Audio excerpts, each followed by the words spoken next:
Vamos ver o que diz a palavra do Senhor no Evangelho de Mateus, capítulo 18, no verso de número 20.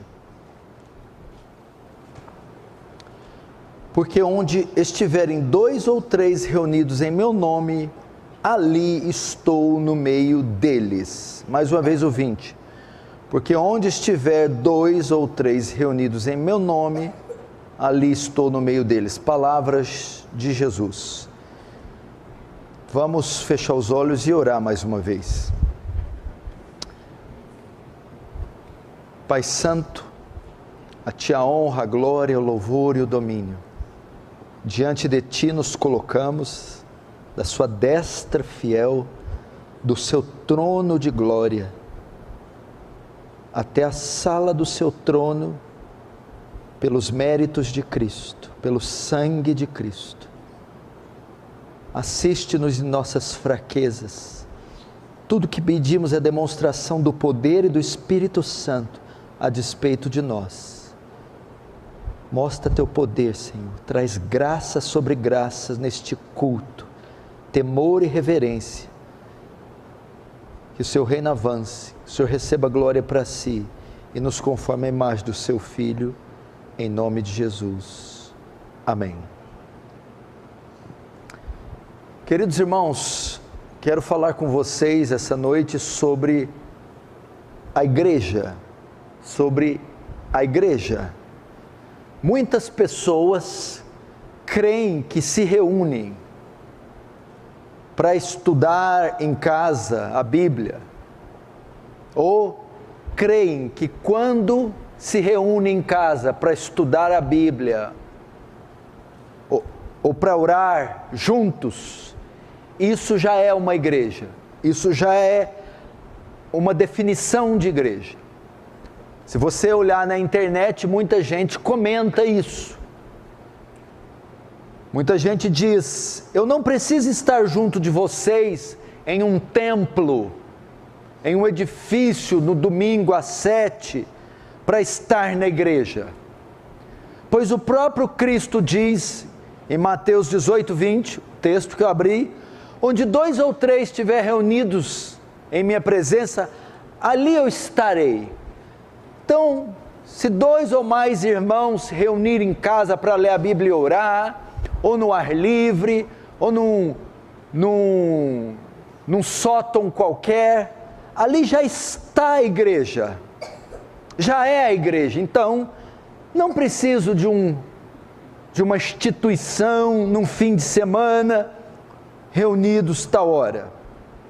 Queridos irmãos, eu quero perguntar: existe alguma diferença entre um grupo de cristãos que se reúne de maneira informal para estudar a palavra de Deus, sem nenhum compromisso, e uma igreja local? Existe uma diferença entre um grupo que vai estudar junto em casa e uma igreja local? É isso que nós vamos tentar saber um pouco. O que faz que uma igreja seja uma igreja? Quais são os elementos que fazem que um grupo de pessoas venha a ser uma igreja? Eu pretendo tratar isso com vocês, mas antes de responder, eu vou corrigir algumas noções equivocadas do que seja a igreja. Muitas pessoas têm uma ideia, uma noção errada do que é a igreja. E ao ver essas noções, isso vai nos ajudar a ter uma noção correta, ou uma visão correta do que é uma igreja. Então vamos começar vendo visões erradas do que é a igreja. Primeiro, a igreja não é um edifício. Parece básico, parece simples, mas muitas pessoas ainda pensam, quando falam de igreja, pensam no templo, pensam no prédio, pensam no edifício. A ideia para eles é que O termo igreja é um edifício que recebe semanalmente cristãos para adorar. Por essa razão, muitas pessoas usam a palavra templo quando querem se referir ao prédio que se reúne os congregados, os irmãos. Agora, o que ensina a Bíblia? O que a Bíblia diz a esse respeito? O templo no Novo Pacto, na Nova Aliança, no Novo Testamento, não é feito de tijolos, não é feito de pedras, não é feito de edifícios, mas sim pedras vivas, é feito dos salvos. Quando se diz igreja, é o conjunto dos salvos, dos remidos, e não um prédio. 1 Coríntios 3, 16, 17. Não sabeis que sois santuário, templo de Deus, e que o Espírito de Deus habita em vós? Se alguém destruir o santuário de Deus, Deus o destruirá, porque o santuário de Deus, que sois vós, é sagrado. Paulo, em Atos 17, diz: o Altíssimo não habita em templos feitos por mãos humanas. Então isso aqui não é igreja. O templo, irmão, somos nós, é o povo que se congrega aqui nesse salão. Esse é o templo. Templos são vocês que entraram aqui dentro às 8. A igreja são vocês que entraram dentro desse salão às 8. De modo que quando essa reunião acabar, o templo não estará mais aqui. Quando terminar essa reunião e todos forem embora, a igreja não está mais aqui. Isso é só um edifício com pedras e teto. Isso não é a igreja. Esse lugar, depois que você for embora, pode ser chamado de qualquer outra coisa, menos de igreja. Isso só se torna uma igreja quando você está aqui. Então, quando você passar na rua e vê um edifício, a ideia não é, olha ali a igreja. Não, olha um prédio. Ele não é a igreja. A igreja é o conjunto dos salvos, é o povo de Deus. Essa é a primeira ideia equivocada. A segunda, que a igreja não é um conjunto de atividades religiosas, como o culto que celebramos no domingo, por exemplo. Tem gente que pensa que a igreja é o culto do domingo. Em outras palavras, essa igreja aqui não veio à existência hoje às 8 e deixará de existir às 10 e volta a existir amanhã às 19. Tem gente que pensa que a igreja é um conjunto de atividades religiosas. A igreja, que hora que ela começou? Que hora que ela se inicia? Que hora que se configura a igreja? Às 8, quando nós chegamos aqui. Deixa de ser igreja às 10, volta a ser igreja amanhã às 19, no culto da noite. Esse não é o conceito que a Bíblia dá de igreja. Sim, nós congregamos por ordem, por mandato, nos reunimos para o culto. Entretanto, somos membros desse corpo local 24 horas por dia, 7 dias por semana. Quer ver para você ter uma ideia? Veja o que Paulo dizia em 1 Coríntios 15, 9. Porque eu sou o menor dos apóstolos, que mesmo não sou digno de ser chamado apóstolo, pois persegui a igreja de Deus.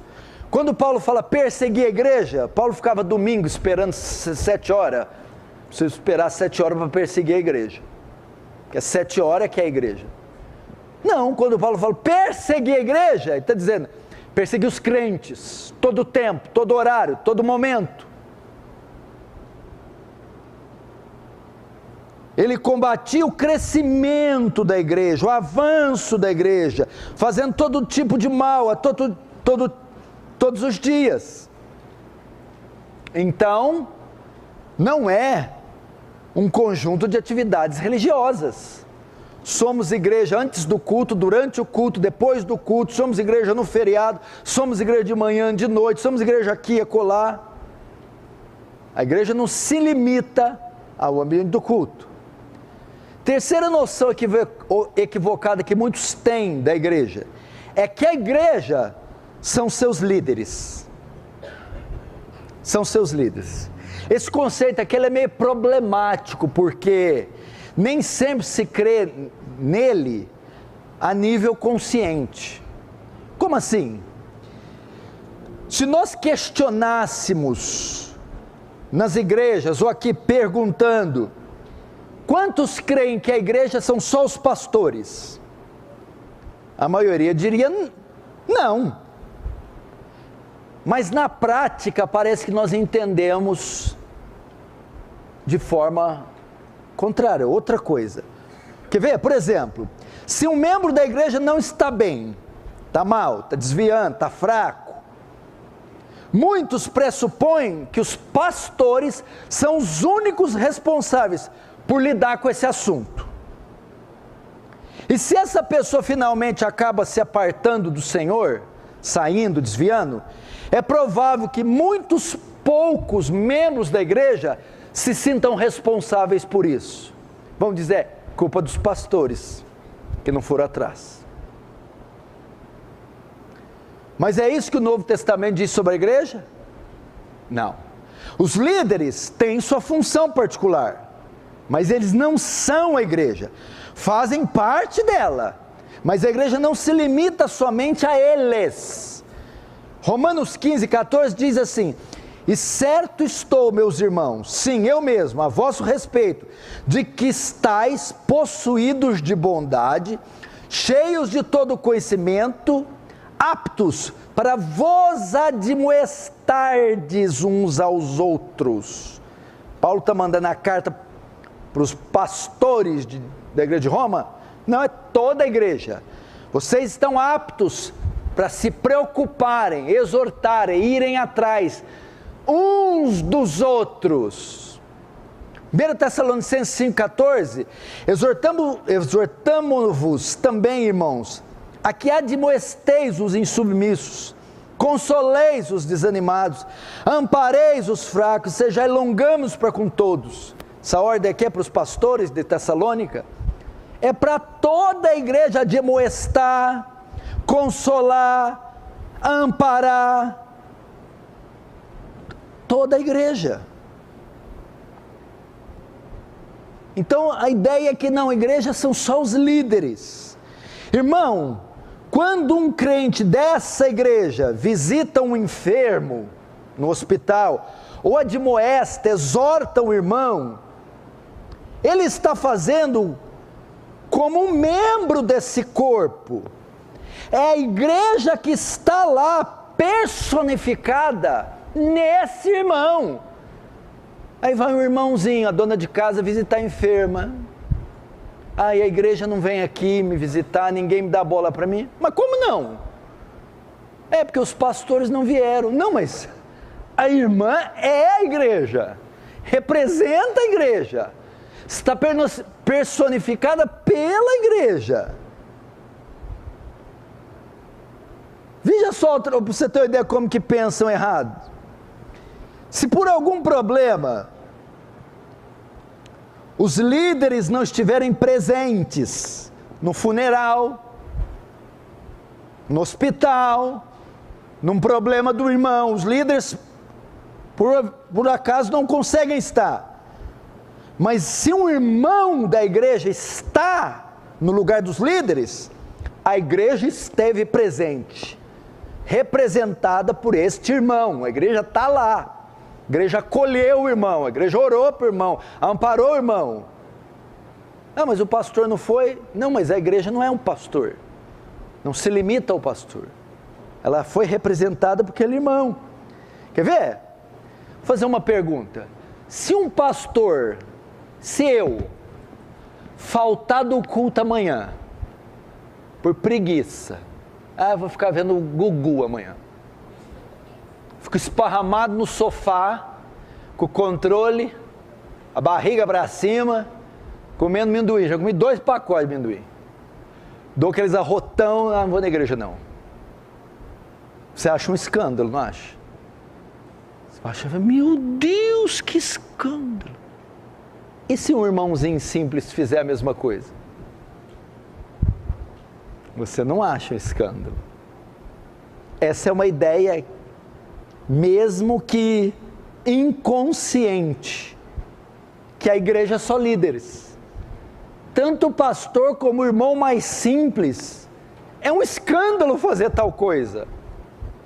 Mas as pessoas entendem, colocam como se a responsabilidade ou a igreja se resumisse na sua liderança. Não é. Portanto, irmãos, vimos que a igreja não é um edifício, não é um conjunto de atividades religiosas, não são seus líderes. O que é então a igreja? A palavra igreja vem do grego eklésia ou eclesia. Esse termo foi tirado do grego secular para se referir a uma assembleia, a um grupo de cidadãos convocados para reunir-se em uma assembleia para tratar assuntos da comunidade. Então, no grego secular, na época de Paulo, era um termo para se referir ao quê? Um grupo de pessoas que se reuniam para fazer uma assembleia, uma reunião, a fim de tratar de assuntos da comunidade. A palavra grega também, que geralmente é traduzida por igreja, é a combinação das palavras chamar e fora, chamados para fora. Embora seja teologicamente verdadeiro que os cristãos têm sido chamados para fora do mundo pecaminoso, para ser igreja, essa é uma verdade que não deriva da palavra eclésia. Os desigrejados usam essa interpretação. Olha, a palavra eclésia, chamados para fora. Sai do sistema religioso, sai da igreja institucionalizada, sai dos templos, reúne em casa, em pequenos grupos, na rua, porque igreja, eclésia, chamados para fora. Mas não é esse o sentido. O sentido do Novo Testamento, tanto no Novo como no Antigo, por exemplo, a palavra hebraica, kahal, designa a Assembleia do Povo de Deus, o ajuntamento, a reunião do povo de Deus. Na Septuaginta, que é a tradução grega do Antigo Testamento, traduz essa palavra, tanto eclésia e sinagoga, igualmente, reunião. Deus chama o povo para se reunir. Então, no Novo Testamento, a palavra eclésia se refere à assembleia daqueles que foram chamados por Deus, por meio do Evangelho, para pôr sua fé em Cristo e se submeter a Ele. Então a palavra igreja é reunião, ajuntamento, a assembleia do povo de Deus. Daí vem o nome da assembleia, igreja, Assembleia de Deus. É desse termo, eclésia, a assembleia do povo de Deus, a convocação, a reunião, o ajuntamento do povo de Deus. Portanto, a igreja é uma assembleia convocada por Deus mesmo. 1 Coríntios 1:2. A igreja de Deus que está em Coríntio, aos santificados em Cristo Jesus, chamados para ser santos. Foram chamados por Deus para se reunirem e ser santos.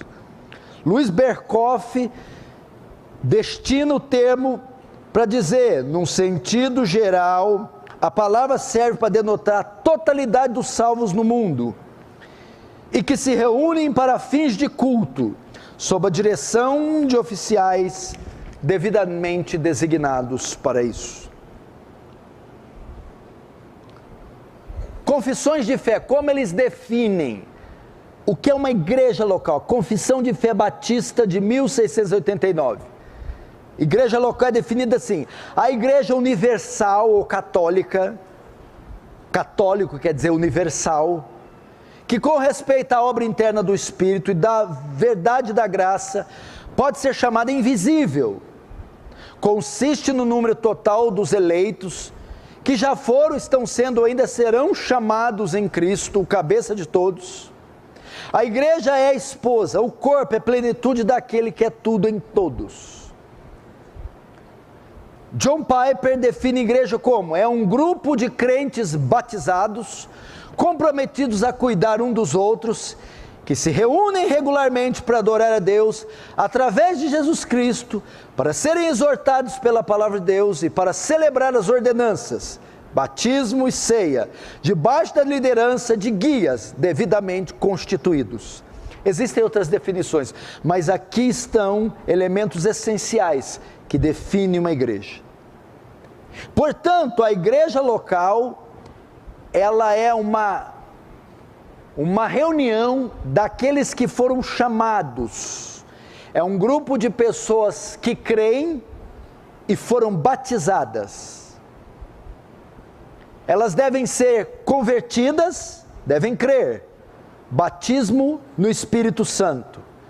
E elas devem ser batizadas nas águas, o batismo nas águas. Então elas devem ser convertidas. Como é que faz parte de uma igreja? Como é que se define igreja? Primeiro, devem ser convertidas, devem crer. Isso devem crer. O batismo no Espírito Santo integra essas pessoas na igreja invisível. Segundo, primeiro elas devem crer. Segundo, elas devem ser batizadas. O batismo nas águas integra elas na igreja local ou visível. Esses são a igreja. Primeiro eles creem, o batismo no Espírito Santo integra elas na igreja invisível, universal.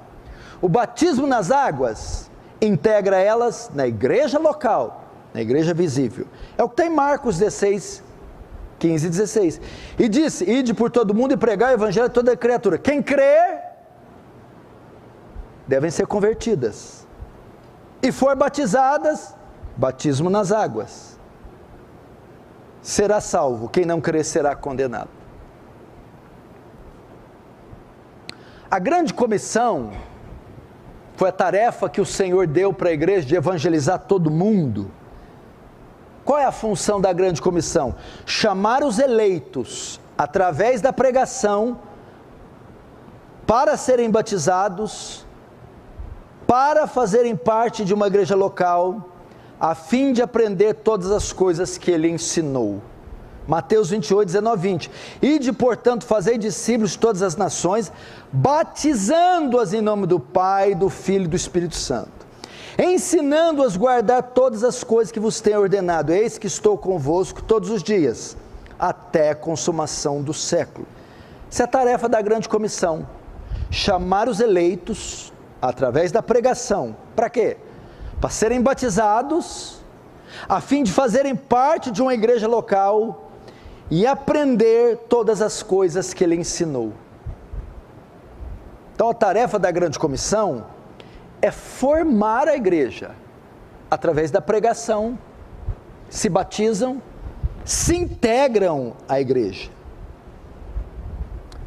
E nós não devemos só ensiná-los, mas também levá-los a guardar, que o texto diz, ensinando-os a guardar todas as coisas.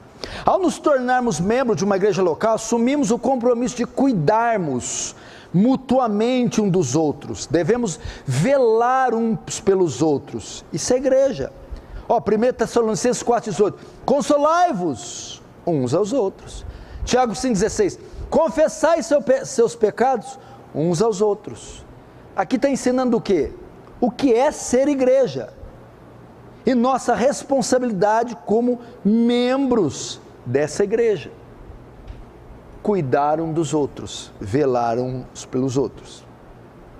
Portanto, o texto de Mateus 18, que eu abri, onde 2 ou mais estiver reunidos em meu nome, não significa que qualquer ajuntamento de crentes configure igreja.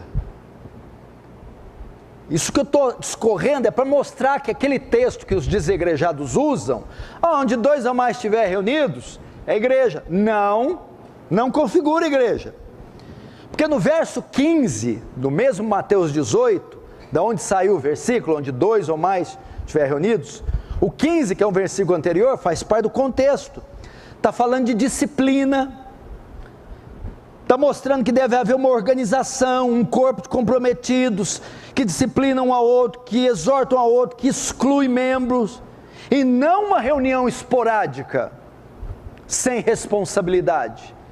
Você pegar o contexto daquele texto, onde 2 ou mais estiver reunidos, está falando de disciplina, de exortação, de excomunhão, de uma reunião organizada, que tem hierarquias, que tem membro, que tem liderança.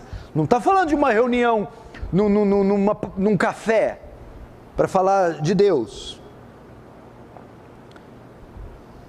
Agora, irmãos, chamados por Deus, unidos em um corpo pelo batismo, comprometidos a cuidar um dos outros, agora Deus ordena que congreguemos. Deus ordena agora o culto público. E ali está a igreja presente. Hebreus 10, 23, 25. Guardemos firmes a confissão da esperança, sem vacilar, pois quem fez a promessa é fiel. Consideremo-nos também uns aos outros, para estimularmos ao amor e às boas obras. Não deixemos de congregar-nos, como é costume de alguns, antes façamos admoestações, e tanto mais quanto vedes que o dia aproxima. Agora, presta atenção, eu comecei a mostrar o que é uma igreja. É o ajuntamento dos redimidos, dos salvos, que se ajudam mutuamente. Agora, salvos, escolhidos, eles são ordenados a se reunirem para o culto público, congregarem para o culto público. Agora, para que nos congregamos? Por que o ajuntamento? Por que sábado às 8, domingo às 10, domingo às 19, quarta às 19h30? Por quê? Nós congregamos, nos reunimos para celebrar o Evangelho através da adoração, pregação e administração das ordenanças. Agora, chamados do pecado, salvos pela graça, nos reunimos para cultuar a Deus, ou celebrar o Evangelho. Primeiro, nos reunimos para quê? Para adorar a Deus por meio de Jesus Cristo. Cantamos louvores, cantamos a obra de Deus, cantamos os atributos de Deus.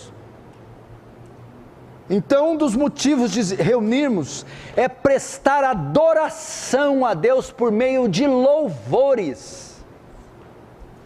Adoramos o Senhor por meio de louvores. Por que nos ajuntamos? Por que congregamos? Para sermos exortados pela palavra pregada. Por isso temos que nos reunir. Aqui aprendemos doutrina, mandamentos, somos consolados, ensinados, exortados, doutrinados. Por isso temos que congregar. Terceiro, para administrar as ordenanças do Senhor, batismo e ceia. Por isso que temos que nos reunir. Agora, o que são o que são esses três motivos? Congregamos para celebrar o Evangelho. A hora que estamos adorando a Deus, estamos cantando a obra de Cristo na cruz, o Evangelho. Quando estamos sendo exortados pela palavra pregada, é o que está em 1 Coríntios 2,18. quando estive com vós, nada propus saber, senão Cristo e este crucificado. E através das ordenanças, que não são outra coisa, senão representações visíveis do Evangelho. A ceia, por exemplo, recordamos a morte de Jesus, a redenção. Batismo, os novos crentes dão testemunho público da sua união com Cristo em sua morte e ressurreição. Ou seja, celebramos o Evangelho no culto público, nos louvores, na pregação e no batismo e santa ceia.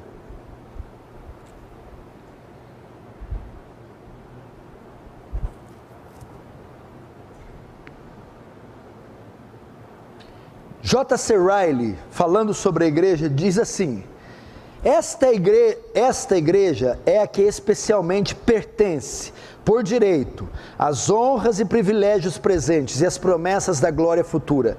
Este é o corpo de Cristo, a esposa do Cordeiro, o rebanho de Cristo, os domésticos da fé e a família de Deus. Esta que é o edifício de Deus, a fundação de Deus e o templo do Espírito Santo.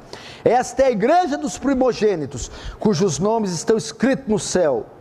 Ela é a geração eleita, o sacerdócio real, a nação santa, o povo adquirido. É a luz do mundo, o sal e o pão da terra. Veja a importância que nós ocupamos como igreja. Veja como é importante você congregar, você honrar a igreja. João Calvino diz assim: não pode ter Deus por pai aquele que não tem a igreja por mãe. Ou seja, eu gosto de Deus, de Cristo, mas não gosto da igreja. Não gosto de frequentar, de fazer parte. Só gosto de Deus e de Jesus. Não pode ter Deus por pai quem não tem a igreja por mãe. Terminando agora, 3 palavras de aplicação agora, preste atenção. Primeiro, aos membros dessa igreja local, aos membros da Igreja Aliança do Calvário, irmãos que me ouvem, que me veem, eu quero estimular você a renovar seus votos com Cristo. Eu quero estimular você que, enquanto membro desta igreja, tenha compromisso com ela. Quando você se batizou ou foi tornado membro por aclamação, você fez um compromisso com ela, de fidelidade, de submissão. Renove seus votos com essa igreja, volte a frequentar assiduamente os cultos, tenha comunhão regular com os irmãos, preste conta para a liderança da sua vida, das suas situações, seja submisso a fim de ser corrigido, exortado, aconselhado na sua vida. Renove seus votos. O que você está vivendo não é ser igreja. Ser igreja não é sentar e beliscar um cultinho e dar no pé. Ser igreja é viver a vida da comunidade. Chorar com os que choram, rir com os que riem. Participe das atividades, das dores, dos fardos. Se envolva com os problemas da igreja. Visite os irmãos, seja visitado pelos irmãos. Contribua com as suas necessidades. Ore, lute as lutas da igreja. Isso é ser igreja.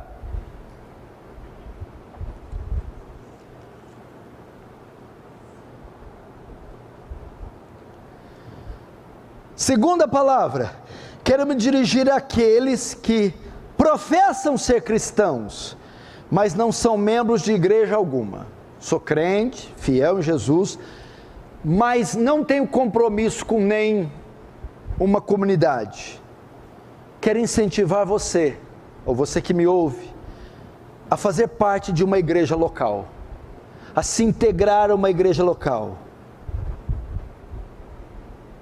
a estar sob a liderança de um pastor, as ordens de um pastor, viver a vida comunitária. Porque se você diz ser crente, mas não é membro de uma igreja, podendo ser, só porque você não acha correto ou não quer assumir um compromisso de membresia, caro irmão, talvez você não seja crente. Você tem alguma fobia de igreja, gente, povo, ai, mas eu amo Deus. Não, você não ama.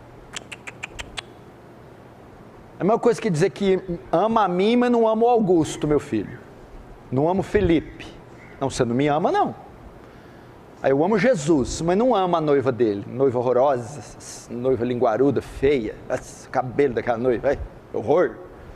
Isso não existe. Se diz crente, mas não é membro de uma igreja, não quer se envolver, participar, estar presente, porque não acha correto. Ai, pastor, eu não dou conta da igreja, não, só tem hipócrita. Não, mas vem, cabe mais um. A gente diz, só tem gente difícil. Então, filho, vem, você está no lugar certo. Já viu a igreja de Corinto, como é que era? Já viu na igreja de Corinto? Tinha clubinho, panelinha, um levava o outro no pau, vou processar o Aaron ali, ó, está me devendo R$12. O que mais? Abusavam da ceia, ficavam tontos, ia comer, beber, enche a cara. Eram soberbos, eram uma carniça. Sabe quem era o pastor? Paulo, mas não era eu não, o apóstolo Paulo. A igreja da Galácia, quem vos fascinou, ó insensatos Gálatas? Quem vos fascinou a crer em outro evangelho? Insensatos. Olha isso aí, a igreja de Paulo. Olha a igreja de Éfeso, erudita, cheia de teologia, tudo os pontos nos is, mas fria.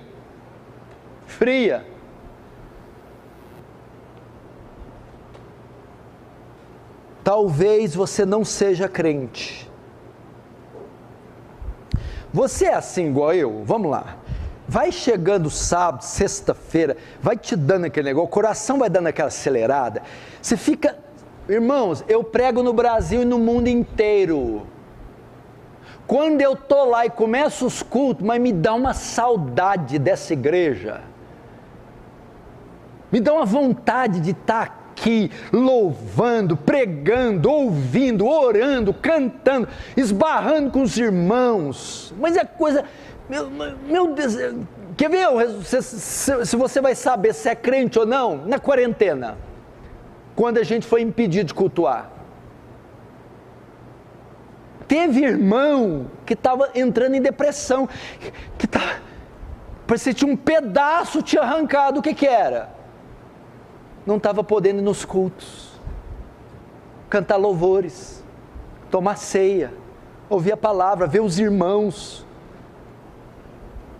Teve igreja aqui em Franca, que a pandemia acabou, ela continuou fechada. Ficou 2 anos fechada. Então quero me dirigir a você, faça parte. Terceiro, quero dirigir àqueles que não pertencem a nenhuma igreja, simplesmente porque ainda não pertencem a Cristo. É os que não são salvos. Eu não me batizei, eu não sou membro, não sei, nem por aclamação, é porque eu não sou crente. Se tem alguém aqui essa noite, que me ouve pela TV e ainda não veio a Cristo, meu pedido não é que você venha para a igreja, venha, se integre a uma igreja. O segundo pedido era, diz crente, mas não quer saber da igreja. Esse eu chamo, vem para a igreja. Esse não é crente. Esse eu não te chamo para vir à igreja. Vem a Cristo, em arrependimento e fé para a salvação, depois vá para a igreja. Tem alguém assim? que não tem compromisso com a igreja, não é de não igreja, simplesmente porque não é de Cristo ainda, porque não se converteu, eu não te chamo para vir para a igreja. Venha para Cristo, vá para a cruz, lá tem o perdão dos seus pecados. Se arrependa da bebedeira, se arrependa da jogatina, do adultério, do vício, se arrependa do rancor, do ressentimento, do ódio, da ferida, da mágoa, se arrependa. E vai para onde? Vá para Cristo. Lá tem tudo que você precisa, aos pés daquela cruz. Imagina ele naquele alto do monte, pregado numa haste de madeira enorme, furado com pregos e a lança, aquele sangue ia jorrando e descendo pela haste, descendo pelo madeiro, escorrendo até o chão. Aquele sangue que descia é a garantia da sua salvação. Aquele sangue que descia é o perdão dos pecados, é a vacina contra o pecado, é o bálsamo das suas feridas, é a moeda que paga a sua dívida, é o antídoto escorrendo das suas veias, descendo do caule daquela cruz, tocando o solo e espalhando nessa terra de pecado, até alcançar você, de maneira que corra para lá, para aquela cruz e aos pés dela, e quando aquele sangue escorrendo descer e cair sobre você, o perdão te alcança, a salvação te alcança, está lá jorrando por você, é só você ir lá, receber esse perdão. João Calvino diz que ele balbuciou o nosso nome na cruz do Calvário, balbuciou o seu. Hoje o Senhor está fazendo mais uma oferta. Você já passou diante daquelas lojas? Principalmente no centro, né? A hora que você está passando, fica aqueles caras na porta, falta te pegar e jogar lá dentro. Pior que o Aparecido, quando você vai lá, tem uns tomates lá, 20 dias que está podre. Ele força você levar. Eles começam a gritar: ei, oferta, uma oferta aqui, tênis, sapato com 40% de desconto, entre. Até dia 23, última semana de desconto. Black Friday, encerrou essa semana. Quinta-feira acaba, Black Friday, 50%, até quinta, 6 da tarde, encerra Black Friday, sexta já não tem mais. Pois nós estamos na quinta-feira ainda, meu irmão, há tempo ainda, não se encerrou, meu irmão, a oferta da salvação, e ele está gritando: entrem, venham, para vocês desconto. Quanto que é o desconto? 100% de desconto, é de graça, só entrem, só tomem, só recebam a salvação. Pode ser que chegue a sexta-feira, encerre-se a promoção e a oferta termine, mas nós estamos na quinta-feira ainda, a oferta ainda está disponível. Feche os seus olhos, curva a sua cabeça, vamos orar.